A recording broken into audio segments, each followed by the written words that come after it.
for a TV. The world is thinking. So what's going to be happening? We're at 9.7 now. According to Goldman Sachs, we're going to be seeing, by the middle of next year, 10.3% unemployment, perhaps 10.5% by the end of the year.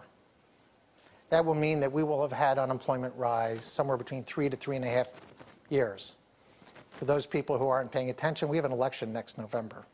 Just thought I'd mention that. This is not a good thing. It's not a good thing for people. It's not a good thing for progressive politics whatsoever.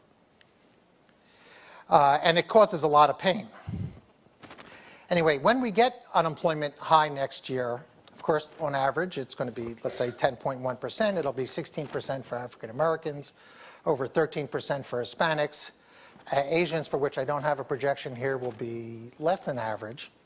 But it's going to affect a lot of people. Communities who live in a recession, even in the best of times, are going to be in a deep, deep depression. Of course, when we have unemployment of around 10%, there's going to be around 18% are going to be unemployed or underemployed in an average month in 2010.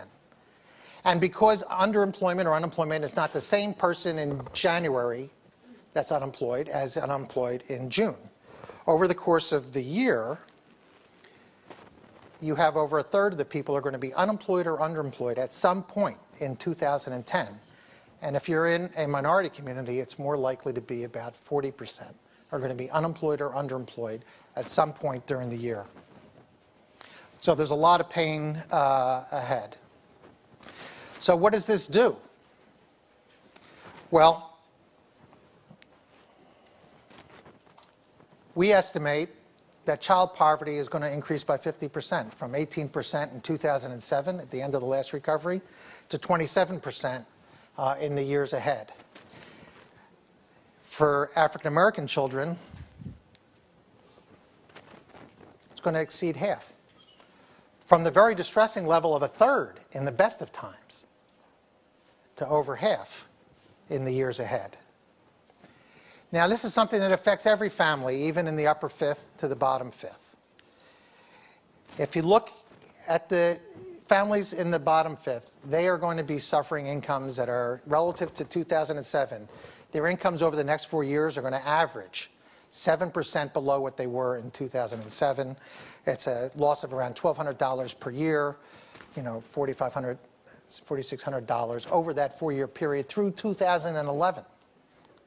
For a middle-class family, their incomes are going to be 5 to 6% below the 2007 level for all 4 years, losing about $14,000.